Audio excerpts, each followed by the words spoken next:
அமித்ஷாக்கு அங்கிருந்து எங்க குருமூர்த்தி என்னங்க ஒரு ஆளா? அந்த ஆளுக்கும் இந்த தமிழ்நாட்டு அரசியலுக்கும் அல்லது தமிழர்களுக்கும் என்னங்க தொடர்பு? நான் இப்படி கட்டணம் கொள்ளடிக்கிறதுக்கான வழியை மச்சு தரதன் மூலம் நான் என்ன பண்ணுவேன், சிபிஎஸ்சி பள்ளிக்கூடம் தான் ரொம்ப சிறந்ததுன்னு நான் இரும்பை கண்டறியணும்னா 1000 டிகிரி செல்சியஸ்க்கு மேலே வெப்பத்தை உருவாக்கணும். இங்கே இருக்கக்கூடிய வெறும் மரத்தெல்லாம் கொதிக்க எரிச்சோம்னா அது வராது. மதம் என்கிற பேரில் சமயம் சார்ந்த இஸ்லாமிய மதத்தை நசுக்குவதற்கான சட்டமா இல்லையா? அதை நம்ம கடுமையாக கண்டிச்சாங்க.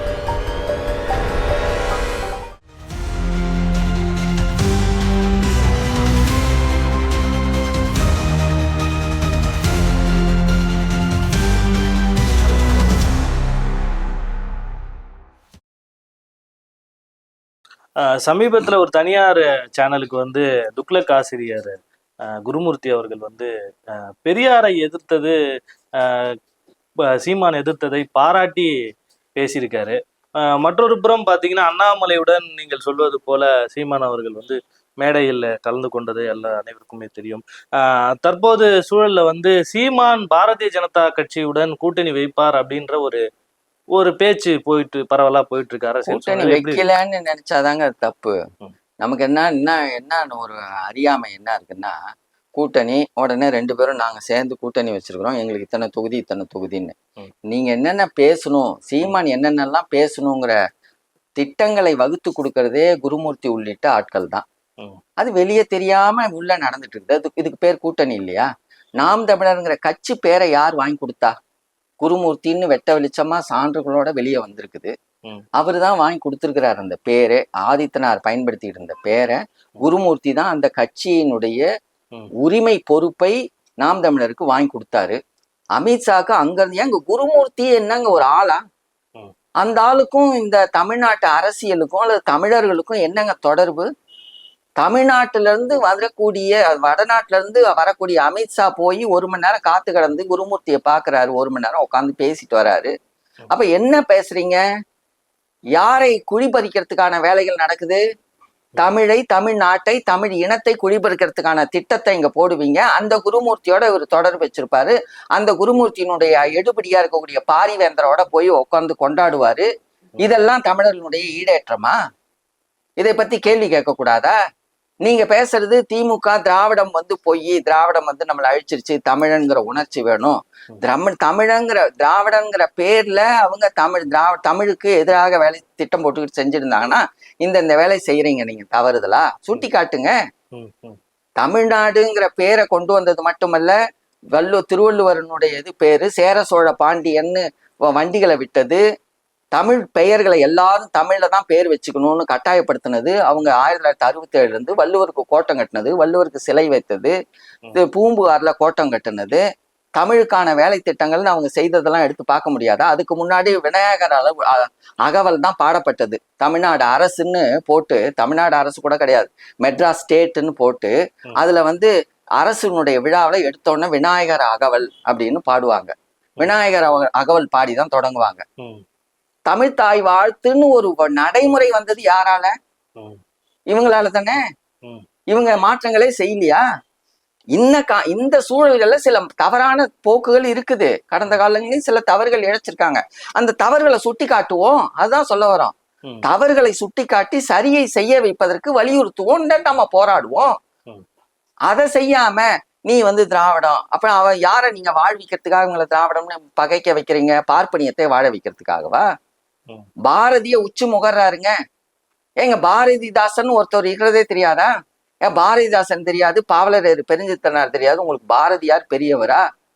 எவ்வளவு பெரிய அட்டூழியம்! பாரதியார் வந்து முழுக்க பார்ப்பனர்களை கடுமையா உச்சி முகர்ந்தாரு. தமிழ் தான் யாமறிந்த மொழிகளிலே தமிழ் மொழி போல் இனிதாவது எங்கும் காணோம்னு எழுதின அதே பாரதி தான் உயர் ஆரியத்திற்கு நிகரென்று வாழ்ந்தேன்னு எழுதுறாரு. பறையருக்கும் இங்கு தீய புலையருக்கும் விடுதலைன்னு எழுதுறாரு. எத்தனை பாட்டு உங்களுக்கு எடுத்து காட்டணும்? வசன கவிதைகளை எழுதுறாரு. தமிழன் வந்து மழை பொழிந்து கொண்டே இருக்கிறது, ஊரெல்லாம் மழை, தெருவெல்லாம் நீராக கிடக்கிறது. தமிழன் வந்து ஈரத்திலே நடக்கிறான், ஈரத்திலே படுத்திருக்கிறான், ஈரத்திலே தூங்குகிறான். ஏனடா இப்படி இருக்கிறாய் என்று கேட்டால் விதிவசம் என்கிறான். ஆமண்டா, விதிவசம்தான். சாஸ்திரம் இல்லாத தேசத்திலே நீங்கள் எல்லாம் இப்படி இருக்க வேண்டும் என்பது ஈசனுடைய விதி. தமிழ்நாட்டில் சாஸ்திரங்கள் இல்லை, அதனால்தான் நீங்கள் எல்லாம் இப்படி இருக்கிறீர்கள் வசன கவிதையில எழுதியிருக்கிறாரா இல்லையான்னு பாருங்க. எவ்வளவு தமிழர்களை இழிவுபடுத்தி எழுதணுமோ அத்தனையும் எழுதியிருக்கிறாரு. நீங்க உச்சி முகர்வீங்களா பாரதியார? ஆக என்ன தமிழ் தொடர்பான இலக்கியங்களையும் தமிழ் தொடர்பான மேம்பாடுகளுக்கும் உழைத்தவர்கள் உங்களுக்கு கண்ணுக்கு தெரியாதா? பாரதி தான் தெரியுமா? ஆக பார்ப்பனர்களை, பார்ப்பனியத்தை உங்களுக்கு சாதகமாக இணக்கமாக பயன்படுத்திக் கொள்வதற்காக அரசியலையே தலைகீழ மாற்றுவீங்க. இதை நம்ம ஏற்றுக்கொள்ள முடியுமா? இதைத்தான் நம்ம வலியுறுத்தி பேசுறோம். தமிழ்நாடு முதலமைச்சர் மாநில சுயாட்சி விவகாரத்துல அனைத்து மாநில தலைவர்களை ஒருங்கிணைத்து ஒரு மீட்டிங்லாம் வைத்து சிறப்பாக அதை நடத்தியும் முடித்தார். சில கருத்துகள் மக்களிடையிலே குழப்பமா இருக்கு. மாநில சுயாட்சினா என்ன, மாநில சுயாட்சி நமக்கு அது நல்லதா இல்ல கெட்டதா அப்படிங்கிறது, இது உங்க பார்வையில் எப்படி இருக்கு? மக்களுக்கு நம்ம தெரிவிக்க வேண்டிய இடத்துல இருக்கும். மாநில சுயாட்சி பத்தி கொஞ்சம் நிறைய பேசணுங்க. அது செய்திகளும் நிறைய செய்தி இருக்கக்கூடிய இது. மாநில சுயாட்சிங்கிறது நமக்கான அதிகாரத்தை நாமே பெற்றிருப்பது. அப்ப நமக்கு இப்ப கல்வித்துறையில கல்வித்துறைன்னு எடுத்துக்கிட்டோம்னா, இப்ப சாதி எப்படி வேறுபட்ட நிலையில் இருக்கிறதோ அது போல கல்வியும் வேறுபட்ட நிலையில் இருக்குது. சாதியால உயர்ந்த சாதி, அதுக்கு அடுத்த சாதி, அதுக்கு அடுத்த சாதி, கீழ்நிலை சாதிகள்னு சாதி வகைப்படுத்தப்பட்டு இருக்கிறது மாதிரியே கல்வியும் வகைப்படுத்தப்பட்டிருக்குது. எப்படின்னா அரசு சார்ந்த பள்ளிக்கூடங்கள், அரசாங்கம் நடத்தக்கூடிய, தமிழ்நாட்டு அரசாங்கம் நடத்தக்கூடிய பள்ளிக்கூடங்கள், அதாவது ஊராட்சி, பேரூராட்சி, மாநகராட்சி, நகராட்சி, இதனுடைய பள்ளிக்கூடங்கள் எல்லாம் தமிழ்நாடு அரசனுடைய பள்ளிக்கூடங்கள். தமிழ்நாடு அரசு உதவி பெறும் பள்ளிக்கூடங்கள்னு ஒண்ணு இருக்குது. அப்புறம் சிபிஎஸ்இ பள்ளிக்கூடங்கள்னு ஒண்ணு இருக்குது. அதுக்கப்புறம் கேந்திரிய வித்யாலய பள்ளிக்கூடம் இருக்குது. அது இல்லாம இன்டர்நேஷனல் ஸ்கூல்ஸ்னு இருக்குது, பன்னாட்டு பள்ளிக்கூடங்கள். இப்ப இந்த சிபிஎஸ்இ பள்ளிக்கூடங்களும் கேந்திரிய வித்யாலயாவும் முழுக்க முழுக்க இந்திய அரசாங்கத்தினுடைய கட்டுப்பாட்டுல இருக்கிறது. அப்ப பன்னாட்டு பள்ளிக்கூடங்கள் சொல்லக்கூடிய இந்த இன்டர்நேஷனல் ஸ்கூல்ஸ் முழுக்க முழுக்க வெளிநாட்டுகளினுடைய பள்ளிக்கூடங்கள். இப்ப இதுல எல்லாம் பெருவாரியான எண்ணிக்கை அதிகமாயிட்டே இருக்குது. ஒரு 20 ஆண்டுக்கு முன்னாடி சிபிஎஸ்இ பள்ளிக்கூடம் இங்க ஒரு 40-50 சிபிஎஸ்இ பள்ளிக்கூடம் மட்டும்தான் இருந்தது. இன்னைக்கு 650 பள்ளிக்கூடங்கள் இருக்குது. ஏறத்தாழ லட்சக்கணக்கான மாணவர்கள் இந்த சிபிஎஸ்இல படிக்கிறாங்க. சிபிஎஸ்இ பள்ளிக்கூடத்தை யார் வேண்டுமானா நடத்தலாம். இப்ப நீங்க தனியார், நீங்களோ நானோ அதை நடத்தலாங்கிற பேர்ல நான் என்ன பண்ணலாம்னா, எத்தனை லட்சம் வேணா சின்ன ஒரு மாணவனுக்கு நான் கட்டணமா வாங்கிக்க முடியும். இதெல்லாம் எந்த தடையும் கிடையாது இந்திய அரசாங்கத்து அளவுல. நான் இப்படி கட்டணம் கொள்ளடிக்கிறதுக்கான வழியை அமைச்சு தரதன் மூலம் நான் என்ன பண்ணுவேன், சிபிஎஸ்இ பள்ளிக்கூடம் தான் ரொம்ப சிறந்ததுன்னு நான் ஒரு பெரிய முதலாளி. அப்ப நான் என்ன பண்ணுவேன், நான் இதை பரப்பல் செய்வேன். இங்க இருக்கக்கூடிய பணக்காரர்ல அதுல எடுத்து போடுவேன். சிபிஎஸ்இல படிச்ச மாணவனுக்கு நான் இந்த மாநில மொழியை பற்றி எனக்கு கவலை கிடையாது. சிபிஎஸ்இல படிக்கிறவனுக்கு தமிழ்நாட்டினுடைய அரசியல் தெரியாது, தமிழ் தெரியாது. முதல்ல அவனுக்கு தமிழ் பேசவும் தெரியாது, எழுதவும் தெரியாது. இரண்டாவது தமிழ்நாட்டினுடைய அரசியல், பொருளாதார வரலாறுகள் எதுவுமே தெரியாது. இவன் என்ன பண்ணுவான், நேரடியா இந்திய அரசாங்கம் வைக்கக்கூடிய ஐஏஎஸ் தேர்வு, ஐபிஎஸ் தேர்வுகளை இவன் எழுதுவான். ஏன்னா ஐஏஎஸ் ஐபிஎஸ் தேர்வுகள் எந்த கேள்வியை அடிப்படையா வைத்தது? தமிழ்நாட்டை பற்றி கேள்வி ஏதாவது வருதா அப்படின்னா இல்ல. பெரும்பாலும் அவங்களுக்கு வரலாறுனா இந்திய வரலாறு தான், பொருளாதாரம்னா அம்பானி அதானியுடைய பொருளாதாரம் தான். அப்ப பன்னாட்டு நிறுவனங்கள் செய்யக்கூடிய எல்லா கொள்ளைகளுக்கும் பற்றியான அதை நியாயப்படுத்தக்கூடிய கல்வி முறை தான் அந்த சிபிஎஸ்இ பாடத்தினுடைய கல்வி முறைகள். அதனால இதுல படிக்கிறவன் என்ன பண்ணுவான்னா அதுல தேர்ச்சிக்குரியவனா மாறுவான். அதே மாதிரி இங்க இருக்கக்கூடிய ஐஐடி, இந்திய அளவுல 6 ஐஐடிகள் இருக்குது. சென்னையிலயும் ஒரு ஐஐடி இருக்குது. ஐஐடியில யாரெல்லாம் மாணவனா சேர்க்கிறான்னா, இந்த ஊர்ல இருக்கக்கூடிய மாநகராட்சி படிக்கக்கூடிய மாணவனா ஐஐடியில சேர்த்துக்குவானா? சேர்க்க மாட்டான். நீ எங்க படிக்கிற? இங்க நான் இந்த சிபிஎஸ்இல படிச்சேன், அப்ப அவனை சேர்த்துக்கிறான். அப்ப ஐஐடிக்கு யார் போக முடியும்? சிபிஎஸ்இல படிக்கிற பையன் தான் போக முடியும். ஐஏஎஸ் தேர்வு, ஐபிஎஸ் தேர்வு எல்லாம் சிபிஎஸ்இல படிக்கிறவன் தான் போக முடியும். இவங்க நாளைக்கு ஐஏஎஸ்ஆ வருவாங்க. இந்த ஐஏஎஸ்ஆ இங்க படிச்சு வந்தானே, இப்ப நம்ம கடலூர் மாவட்டத்துல இருந்து ஒருத்தவன் வரான்னு வச்சுக்கோங்க. அதுல இருந்து வரவன் ஒரு ஐஏஎஸ்ஆ மாறி போவான். ஆனா கடலூரை பத்தி அவனுக்கு தெரியுமா? கடலூரை பத்தி மட்டும் இல்ல, தமிழ்நாட்டை பற்றியே தெரியாது. இவன் நாளைக்கு ஐஏஎஸ்ஆ நம்ம கடலூருக்கே சேர்றான்னு வச்சுக்கோங்க. யாருடைய வழிகாட்டல்ல அவன் இந்த ஊரை மாற்றி அமைப்பான், இந்த ஊருக்கான திட்டங்களை அமைப்பான். அப்படின்னா இந்திய அரசாங்கம் என்ன சொல்லுதோ அதான் அவனுக்கு தெரியும். அப்ப இந்த சமூகத்தை பற்றி, இந்த வாழ்க்கையை பற்றி, இந்த சமூக பொருளாதாரத்தை பற்றி, இங்க இருக்கக்கூடிய மக்களுடைய வாழ்நிலையை பற்றி, இந்த விவசாயத்தை பற்றி, இந்த எல்லா உழவை பற்றி, கடல் வளத்தை பற்றி எதுவுமே தெரியாதவன் ஐஏஎஸ் அதிகாரி. யார் இது வளர்த்தது? அப்ப இந்த கல்வி முறை இந்த மக்களுக்கானதா இருக்குதா? இல்ல, அதிகார வகுப்புக்கானதா இருக்குது. அப்ப இந்த அதிகார வகுப்புக்கான கல்வி முறையை இந்த சிபிஎஸ்இ பாடமும் இவங்களுடைய கேந்திரிய வித்யாலயாவும் இந்த இன்டர்நேஷனல் ஸ்கூலும் கொடுக்குது. ஆனா இந்த ஊர் பள்ளிக்கூடம்னு ஒண்ணு இருக்குது இல்ல, இதுல 3 லட்சம் பேர் 5 லட்சம் பேர் படிக்கிறாங்க. எது இந்த அரசு பள்ளிக்கூடத்துல. இதுல இந்த கல்வி முறைகளை பற்றியான செய்தி இருக்குது. இந்த கல்வி முறையே அவன் மாத்தணும்னு திட்டமிடுறான். யாரு? இந்திய அரசு. என்னன்னா நான் சொல்றதுதான் நீ பாடத்திட்டத்துல வைக்கணுங்கிறான். இதுல ஒரு போட்டி இருந்துகிட்டு இருக்குது. அப்ப நாம என்ன சொல்றோம்னா, தமிழ்நாட்டுல படிக்கக்கூடிய மாணவர்கள் அனைவருக்கும் ஒரே பாடத்திட்டம் தான் இருக்கணும். அது என்ன பாடத்திட்டம்? தமிழ்நாடு அரசு இயற்றின பாடத்திட்டம் தான்.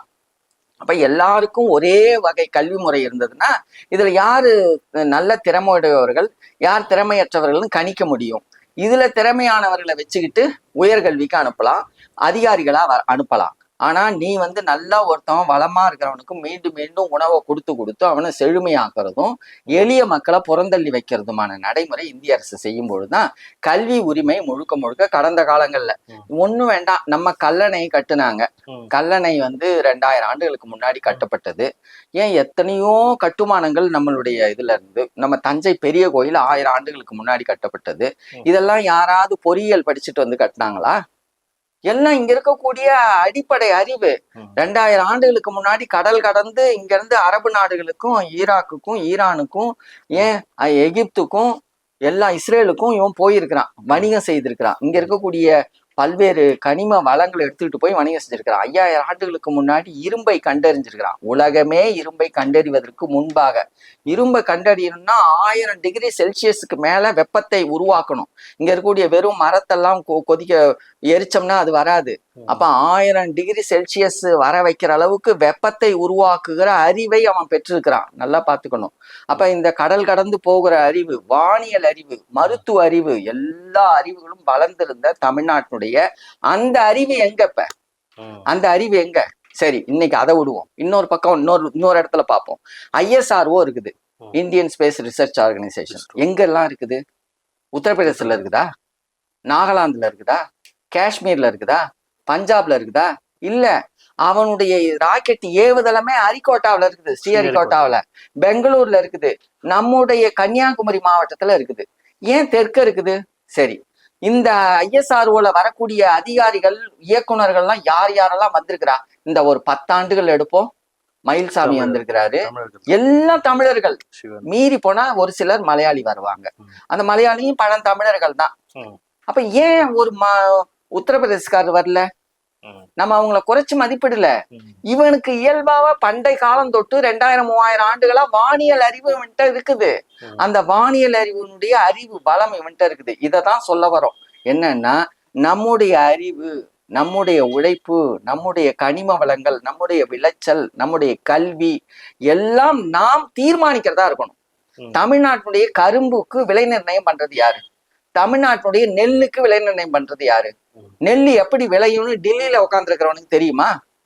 அவன் யாருங்க இங்க விலை நிர்ணயம் பண்றதுக்கு? அரிசிக்கு இவ்வளவுதான் விலை நிர்ணயம் அவன் ஏன் சொல்லணும்? நம்ம தமிழ்நாட்டு விவசாயி தான் சொல்லணும். அதைத்தான் நம்ம சொல்றோம். அவரவர்களுடைய தீர்மானிப்பை செய்யணும். அதுதான் மாநில சுயாட்சிங்கிறது, தன்னாட்சிங்கிறது. ஆனா இதுக்கும் கடந்து நம்ம 2000 ஆண்டுகளினுடைய வளர்ச்சியில இருந்தவர்கள் தமிழ்நாடு தமிழருக்கேன்னு கேட்டுக்கிட்டு இருந்த காலம் ஒண்ணு உண்டு. பெரியார் காலம் தொட்டு 1938 தொடங்கி அதன் பிறகு பாவலரேர் ஐயா பெருஞ்சித்திரனார் அவங்க கேட்டாங்க, தோழர் தமிழரசன் கேட்டாரு, புலவர் கலியபெருமாள் கேட்டாரு. இவங்கெல்லாம் போராடினவங்க, போராடி தங்களுடைய வாழ்க்கையே ஈகப்படுத்திட்டவங்க. அந்த போராட்டத்தினுடைய நீட்சியாதான் இவங்க அடைந்தால் திராவிடன் அடையிலேல் சுடுகாடுன்னு கேட்டவங்க தான் இவங்க. அப்புறம் பிரிவினைக்கான காரணங்கள் அப்படியே இருக்கின்றன, நாங்கள் தான் கைவிட்டு விட்டோம்னு சொல்லிட்டு அதன் பிறகு இதுக்கு வந்தாங்க. மாநிலத்தில் சுயாட்சி, மத்தியில் கூட்டாட்சின்னாங்க. உறவுக்கு கை கொடுப்போம், உரிமைக்கு குரல் கொடுப்போம்னாங்க. இப்படி பல முழக்கங்கள் மாறி வந்ததுன்னு வச்சுக்கோங்க. அதனுடைய விளைவா வந்ததுதான் மாநில சுயாட்சி. மாநிலத்தில் சுயாட்சின்னா எங்களுடைய ஆட்சியை நாங்க தான் இது பண்ணுவோம். இப்ப நாங்க இங்க இருந்து நம்ம கன்னியாகுமரி வரைக்கும் போறோம். குறைஞ்சது இன்னைக்கு தமிழ்நாட்டுல 74 சுங்கச்சாவடிகளை போட்டிருக்கிறாங்க. சுங்கச்சாவடிகள் யாருக்கு காசு போகுது? இந்திய அரசாங்கத்துக்கு காசு போகுது.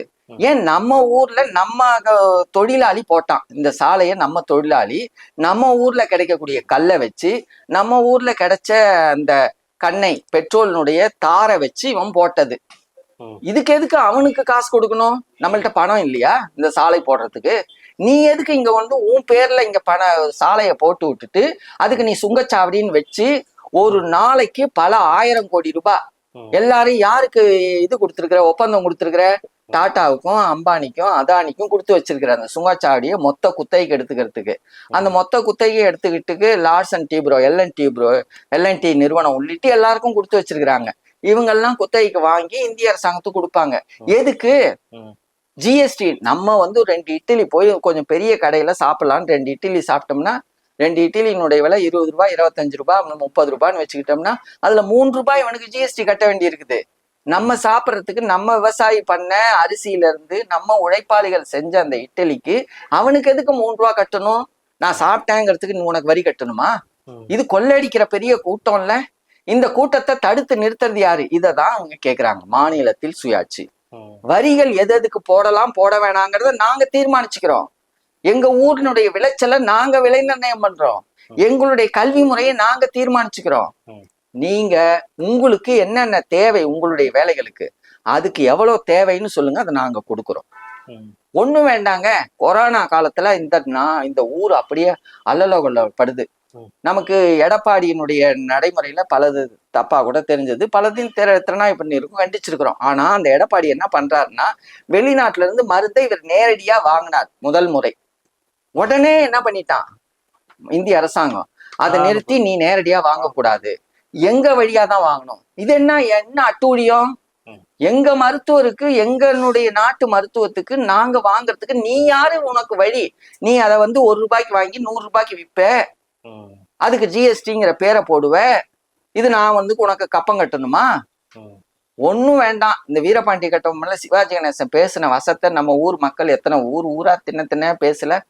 எங்களோட மாமனா மச்சானா நான் இதுக்கு உனக்கு கப்பம் கட்ட வேண்டும் அப்படின்னு கேட்கல. அந்த கேள்வி இன்னைக்கே அரசியல்வாதிகள் கேட்க மாட்டாங்க. எங்க ஊர்ல இருக்கிற சாலை உனக்கு எதுக்கே நான் கப்பம் கட்டணும்னு ஏன் யாரும் கேட்க மாட்டாங்க? எங்க ஊர் விளைச்சல் கரும்பு, இதுக்கே உனக்கு ஏன் நான் கப்பம் கட்டணும்னு ஏன் நம்ம கேட்க மாட்டோம்? அப்ப இந்திய அரசுன்னா என்ன கண்டி? வரி வாங்குவதற்கான அரசா? உனக்கு எதுக்கு நாங்க வரி கட்டணும்? அததான் நம்ம இந்த மாநில சுயாட்சி வழியா கேக்குறாங்க. இந்த மாநில சுயாட்சி என்பது இங்க இருக்கக்கூடிய விளைச்சல், இங்க இருக்கக்கூடிய அதிகாரங்கள் இந்த வரம்புக்குள்ளார இருக்கணும். இவர்களுடைய வழியான உறவுகள் மத்தியில ஒரு கூட்டாட்சி முறையில இருக்கலாம். இதுதான் நடைமுறை. இந்த நடைமுறை எல்லா மாநில அரசும் ஒத்துக்குது. இந்த மாநில சுயாட்சி வேணும், தன்னாட்சி வேணும்னு சொல்லி 1970 இருந்து பல முயற்சிகள் நடத்தினாங்க. அதுல ராஜமன்னார் கமிஷன் ஒண்ணு போட்டாங்க. அதுவும் ஒரு குழு வந்து ஒரு அறிக்கை தந்தது. அந்த அறிக்கையை இவங்க நடைமுறைப்படுத்தல. அதனுடைய அடுத்து 50 ஆண்டுகள் கழித்து இது நிறைவேற்றப்படுது. இந்த நிறைவேற்றம் மிகவும் வரவேற்கக்கூடிய செய்தி. நமக்கு இந்த மாநில சுயாட்சி தன்னாட்சி வழியா எல்லாமே தீர்ந்து போயிரும் நம்ம சொல்லல. ஆனா குறைஞ்சபட்ச சில தீர்வுகள் நமக்கு கிடைக்கும். அந்த தீர்வுகள் வழியா நம்ம மேற்கொண்டு நம்மளுடைய உரிமைகளை பெறலாம். ஏங்க, முத்து குளிச்ச ஒரு பெரிய தூத்துக்குடிங்கிறது உலகத்திலேயே பலரும், இங்க இருக்கிற முத்து வந்து அன்னைக்கு எகிப்து நாடுகளுக்கு போயிருக்குது. இங்க இருக்கக்கூடிய வாசனை பொருள்கள்னு சொல்லக்கூடிய ஏலம், கிராம்பு இதெல்லாம் பன்னாட்டு நிறுவனங்களுக்கு, வெளிநாடுகளுக்கு போய் விற்பனையாயிருக்குது. தமிழ்நாட்டுல, இந்தியாவில தங்கம் எங்கெல்லாம் கிடைக்குதுன்னு அன்னைக்கு ஐரோப்பியன் தேடி வந்தவன் தான் இங்க வந்து ஆட்சியை பிடிச்சான். அப்ப இங்க இருக்கக்கூடிய முத்து குளிச்சல் முறை யாரு முத்து குளிக்கிறதுக்கு அனுமதிச்சா? இன்னைக்கு முத்து குளிக்க முடியுமா? இன்னைக்கு தூத்துக்குடியில முத்து குளிக்கிறாங்களா இல்லையா நமக்கு தெரியுமா? இன்னைக்கும் அதே பவழப்பாறை தான். 3000 ஆண்டுகளுக்கு முன்னாடி எந்த முத்து குளித்தல் நடந்ததோ அவன் மதுரை மாநகருக்கு முத்து நகர்னே பேரு. மதுரையினுடைய அரசன், பாண்டிய அரசனுக்கு முத்து குளித்தல் வழியாக அவன் பெற்ற பேரு உலகம் பூரா பதிவாயிருக்குது. இன்னைக்கு முத்து குளிக்க முடியுமா? இன்னைக்கு முடியாது. ஏன் முடியாது? நீங்க 9 கிலோமீட்டர் தாண்டி போயிட்டீங்கிறதுக்காக 600 மீனவர்கள், தமிழ்நாட்டு மீனவர்கள் சுட்டு கொல்லப்பட்டிருக்கிறாங்க. கேள்வி உண்டா? ஆக நம்ம தமிழ்நாட்டினுடைய உரிமை, நம்மளுடைய தொழிலை கூட செய்யறதுக்கான உரிமை இல்லை. நம்மளுடைய முத்து குளிப்பு இன்னைக்கு நடக்கல. அப்ப நடக்காததுக்கான காரணம் என்ன? தேடி போனீங்கன்னா இந்திய அரசனுடைய அயோக்கியத்தனம் தெரியும். இந்திய அரசு என்ன பண்ணுது? நம்முடைய 700-800 மீட்டர் கடற்கரையினுடைய பெரும் பரப்பை, தொழில் சார்ந்த பெரும் பரப்பை, நம்ம கட்டி ஆண்ட பரப்பை அடக்கி வச்சிருச்சு. நீ அங்க போக கூடாது, அந்த மீனை பிடிக்க கூடாது, முத்து குளிக்க கூடாது, பவழப்பாறை உண்ணுது கிடையாது. என்ன ஆண்டாண்டுகாரமா பேர் உண்டா? நம்ம பேர் உண்டா? நம்ம கடல் பேரு வந்து அன்னைக்கு குமரி கடல்னு பேரு. நம்ம குமரிக்கடலை அன்னைக்கு ம். பேர் இல்ல, நம்ம சொந்த பேர்கள்லாம் கூட நம்ம தமிழ் பேர் வச்சுக்கல. எவ்வளவு அடிமைத்தனம். இந்த அடிமைத்தனத்தை மாற்றுவதற்கு தான் மாநில சுயாட்சி. ம். இந்த மாநில சுயாட்சியை தான் ஒவ்வொரு மாநிலமும் தங்கள் அளவில் ஒரு தன்னாட்சியை பெறணும் அப்படிங்கிறதுக்கான தீர்மானம். இந்த தீர்மானத்தைக்கான முன்முயற்சியா முதல்வர் அவங்க எடுத்து எல்லா மாநிலங்கள்லயும் ஒரு பரப்பல் செய்து எல்லாரையும் கூட்டி ஒரு முயற்சி எடுத்திருக்கிறாங்க. அது வரவேற்கக்கூடிய செய்தி. தமிழ்நாட்டுல 2வது முறையா அதற்கான சட்டப்பேரவை வழியா ஒரு சட்ட முன்வரைவு ஏற்பாடு செய்திருக்கிறாங்க. அதையும் நாங்க கடுமையா நம்ம வரவேற்கணும். தமிழ்நாடு மக்களே வரவேற்றாகணும். ஆனா தமிழர் உரிமை பற்றி பேசக்கூடிய அனைவரும் இதை வரவேற்றாகணும். இதை புறக்கணிப்பதும் ஏமாற்றுவதும் புறந்தள்ளுவதும் தமிழர்களுக்கு தமிழ்நாட்டிற்கு செய்யக்கூடிய இரண்டகம். வகுப்பு திட்டம் இதை நம்ம அதாவது வழக்கு தொடுத்து இதை வெற்றி காணணும் அப்படின்ற ஒரு விவகாரம் தொடர்ந்து இந்த மாதிரி வழக்கு தொடர்ந்துதான் நம்ம நிறைய விஷயங்களை பண்ண வேண்டியது இருக்கு. இந்த வகுப்பு சட்டத்தை பத்தி நேற்று முந்தா நாள் கூட செய்தித்தாள வருதுங்க. 60 லட்சம் மதிப்புடைய ஒரு மசூதிய இந்த சட்ட திருத்தத்தை வச்சுக்கிட்டு இவங்க போட்ட நாடாளுமன்றத்துல தீர்மானத்தை வச்சுக்கிட்டு இடிச்சு தள்ளுறாங்க. என்ன அது அந்த வகுப்பு அவங்களுடைய இஸ்லாமிய சட்டத்தின்படி அவங்களுடைய நெறிக்குட்பட்டதாக கடந்து அது கட்டப்பட்டிருக்குது அப்படின்னு சொல்லி இடிச்சு தள்ளுறாங்க.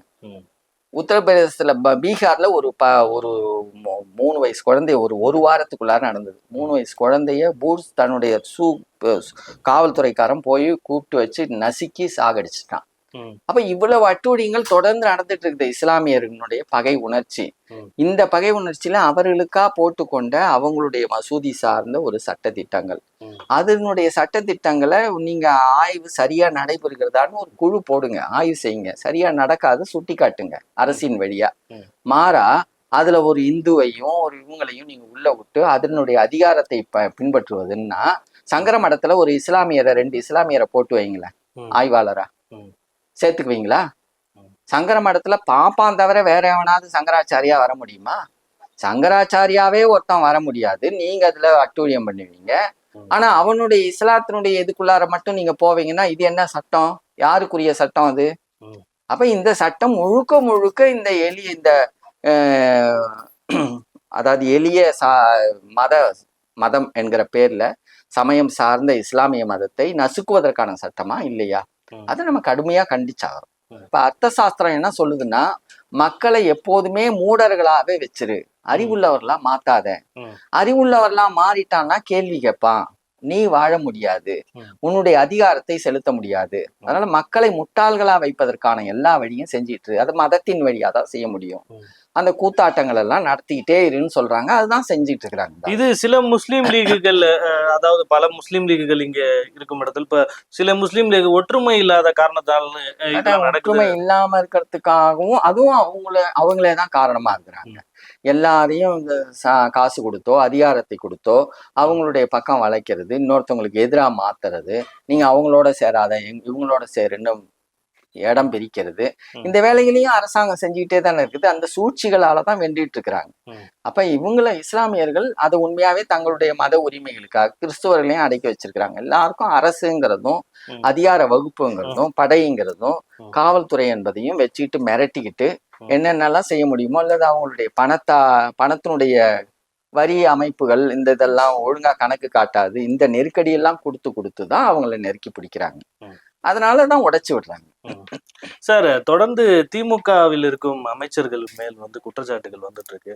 ஒரு பக்கம் நேரு அவர்கள் அமலாக்கத்துறை, ஒரு பக்கம் சேகர் பாபுவோட வரம்பு மீறியான பேச்சு, பொன்முடி அவர்கள் வரம்பு மீறியான பேச்சு, அது பல வழக்குகளை தொடுத்துட்டு இருக்காங்க. அங்க இருக்கும் நீதிபதி என்ன சொல்றாருன்னா, இதை பல வழக்குகளா தொடுக்காதீங்க, ஒரே வழக்கா கொண்டு வாங்க பொன்முடி அவர்கள்ட்ட, இப்படி எல்லாம் கருத்து சொல்றது இருக்கு. இந்த சூழலை எப்படி பாக்குறீங்க சார்? தமிழக அரசுல இந்த நடவடிக்கைகளை கட்டாயம் செய்யணும். தமிழக அரசு தங்களுக்குள்ளார இருக்கக்கூடிய கட்சியினுடைய தவறான நடைமுறைகளையும் திருத்தி ஆகணும். முந்தா நாள் சேகர் பாபு அவருடைய இந்து அறநிலைத்துறை அமைச்சகத்தினுடைய சட்டப்பேரவையில அறிவிக்கிறாங்க. 184 அடி உயரத்துல மருதமலையில முருகன் கோயில எழுப்பணுங்கிறாங்க. அதே மாதிரி ஈரோட்ல எழுப்பணுங்கிறாங்க. அது மாதிரி 4-5 ஊர்கள்ல 160 அடி, 170 அடி, 184 அடி. இதெல்லாம் எவ்வளவு பெரிய ஏமாத்து. நாளைக்கு சிலை அமைச்ச பிறகு நாங்க எதிர்காலத்துல நாங்க ஒன்றே குலம் ஒருவனே தேவன் எங்களுடைய கொள்கைன்னு சொல்லி அண்ணா வெளியே வந்தாரு. அதாவது கடவுள் இல்லைங்கிற கருத்துடைய திராவிடர் கழகத்துல இருந்து வெளியேறினவர் அண்ணா. அவர் என்ன சொன்னாரு, ஒன்றே குலம் ஒருவனே தேவன்கிற கருத்து அடிப்படையில தான் நாங்க இருக்கிறோம், எங்களுக்கும் இதுக்கும் தொடர்பு இல்லை அப்படின்னு சொன்னாரு. சரி, இப்ப முருகனுக்கு சிலை வைக்கிறீங்களா, அதுதான் ஒன்றே குலமா ஒரே ஒருவனே தேவனா எது? அப்ப நீங்க இந்த 184 அடி நீங்க அதுல திமுக அமைத்தது அப்படின்னு கற்பதிப்பீங்களா? என்ன அதனுடைய அரசியல் என்ன? இதுதான் உங்களுடைய கோட்பாடா? 133 அடிக்கு வள்ளுவர் சிலை எழுப்புனது வரலாற்றுல இன்னைக்கு நிக்குது, உலகம் பூரா பரப்பப்பட்டிருக்குது, உலகமே பெருமை அடையுது. நீங்க 184 அடி உயரத்துல மருதமலையில இந்த முருகனை அமைக்கிறது என்ன அரசியலை சொல்லுது, என்ன வரலாற்றை சொல்லுது, என்ன அறிவை ஊட்டுது, அதனுடைய தேவை என்ன? அப்ப அதுல ஒரு கவனம் வேணாமா? இப்ப அப்ப நாளைக்கு நீங்க நிறுவிட்டு உங்க கட்சி இன்னொரு 10 ஆண்டு 20 ஆண்டு கழிச்சு எப்படி இருக்குதோன்னு தெரியாது. ஆனா பார்ப்பனியம் அங்கதான் வேலை செஞ்சிட்டு இருக்குது, தொடர்ந்து வேலை செஞ்சிட்டு இருக்குது. ஆயிரக்கணக்கான ஆண்டுகளா தன்னுடைய அதிகாரத்தை நிலைநாட்டி வச்சிருக்குது. அந்த முருகனை சுப்பிரமணியன் மாத்துறதுக்கு அவனுக்கு எவ்வளவு நாள் ஆக போகுது? தமிழ்நாடு பூரா இருக்கக்கூடிய எல்லா முருகனையும் சுப்பிரமணியன் மாத்தி சுப்பிரமணியன், பிரம்மனுக்கு நல்ல அடிமைன்னு பொருள், வேற ஒண்ணும். பிராமணனுக்கு நல்ல அடிமை சுப்பிரமணிய, பிரம்மன்யன்னா பிராமனுக்கு நடு, பிரம்மண்ய முகமாஷிய அப்படின்னு சூத்திரம் சொல்லுது வேத புராண சூத்திரங்கள். பிரம்மனுடைய முகத்திலிருந்து பிறந்தவன் பிராமணன், தோலிலிருந்து பிறந்தவன் சத்திரியன், அந்த சூத்திரத்தினுடைய விளக்கம். அந்த பிராமணனுக்கு நல்ல அடிமைன்னு பேரு சுப்பிரமணியன்னா. அப்ப அந்த சுப்பிரமணியன் பிராமணனுடைய கடவுளா மாத்த போறான் அத. அப்ப நீங்களே வச்சு கட்டி தழுவிக்கிட்டு இருக்க முடியுமா? எங்களுடைய இந்த ஆளு சொல்றாரு முப்பாட்ட முருகன் அப்படின்னு சொல்லிட்டு திருச்செந்தூர்ல போய் சட்டையெல்லாம் கழட்டி வச்சுட்டு போனாரு சீமான், அந்த மாதிரி கதையெல்லாம் இருக்குது. அவரு ஏமாத்துறாரு. அப்புறம் அவரை ஏமாத்துறாருன்னு சொல்றதுக்கு நீங்க ஏன் இந்த வடிவத்தை எடுக்கிறீங்க? இந்த வகையில கடுமையாக கண்டிக்கப்பட வேண்டியதும் எதிர்க்கப்பட வேண்டிய நிலையில சேகர்பாபுனுடைய நடவடிக்கைகள் மிக பெரும் தவறு. திமுக இது போன்ற நடவடிக்கை எல்லாம் செய்ததுன்னா மிக பெரும் தோல்வியை தான் அது சந்திக்கும். இந்த மாதிரியான போக்குகள்ல நீங்க அறிவியலை பரப்புங்க. இப்ப முந்தா நாள் முதல்வர் பேசும்போது பாடத்திட்டங்கள்ல அறிவியல் வளர்ச்சி வேணும், மூட நம்பிக்கைகள் களையப்படணும்னு சொல்றீங்க, மகிழ்ச்சியா இருக்குது. அதே கண்ணோட்டம் உங்களுடைய ஆட்சியினுடைய நடைமுறையிலையும் செய்யணுமா வேணாவா? அந்த நடைமுறையின் அடிப்படையில சேகர்பாபு செய்யக்கூடிய பல திட்டங்களை நீங்க சரியான கண்ணோட்டத்துல மாற்றி அமைக்கணும். அது சரியான திட்டங்கள் கிடையாது. அறிவூட்டலை வளருங்க. அந்த கோயில் வழியான வரவை வைத்து கொண்டு மக்களுக்கு அறிவூட்டுவதற்கும் அதற்கான கல்வி கூடங்களை அமைப்பதற்கும் பல்வேறு திட்டங்களை புதுசா போடுங்க. அது சிறப்படையும். இப்படி செய்யறது தவறு. அதே மாதிரி அமலாக்கத்துறைகள் வழியாக ஒரு தேர்தல் அரசியல் கட்சினாலே அதுல ஊழல்கள் எல்லாம் அந்த மடிஞ்சாங்க. இந்த அரசு அமைப்பு என்பது இந்த தேர்தல் கட்சியால வளர்க்கப்பட்டது இல்லை. அது முழுக்க முழுக்க பன்னாட்டு முதலாளிகள்னாலையும் பெருமுதலாளிகளாலும் வளர்க்கப்படுவது. பெருமுதலாளிகளை ஆதரவா வச்சுட்டு தான் அரசு அமைக்கப்படுகிறது. அதனால இந்த பெரியார் சொன்ன கருத்து தான் நமக்கு நினைவு வருது. அயோக்கியன் பொறுக்கி தின்ன அரசியல்னு சொன்னாரு. அரசியல்வாதினாலே அயோக்கியர்கள் தான், அவங்க எல்லாம் பொறுக்கி தின்னுவதுதான் தன்னுடைய வாழ்க்கையா வச்சிருப்பாங்கன்ட்டு. அப்படியான நிலை கொண்டவர்களாகத்தான் உங்களுடைய கட்சியிலையும் இந்த பெருச்சாளிகள் நிறைய ஊதி பெருத்துக்கிட்டு இருக்குது. அதன் மீது சரியான நடவடிக்கை அமலாக்கத்துறை எடுக்கிறதுல நமக்கு உடன்பாடு இருக்குதோ இல்லையோ, ஆனா நீங்க நடவடிக்கை எடுங்க. என்ன எடுக்கணும்? இது மாதிரியான பெருச்சாளிகள் எல்லாம் ஓரங்கட்டிய வச்சுட்டு ஒரு புதிய இளைஞர்களை அடிக்கடி மாற்றி அவர்களை நல்வழிப்படுத்தக்கூடிய அரசு அமைப்பை நிறுவ வேண்டிய கடமை உங்கள்கிட்ட இருக்குதுன்னு நாங்க அவங்களுக்கு சொல்லிக்கிறோம். அதே போல பொன்முடி அவர்கள் தொடர்ந்து வரம்பு மீறியான பேச்சுக்கள், பெண்களை இழிவாக பேசுறது, அவர்கள் கட்சியை சார்ந்த கனிமொழி அவர்களே எதிர்ப்பு தெரிவிச்சிருக்காங்க. கடுமையா நம்மளும் அதை கடுமையா கண்டிக்கிறோம்.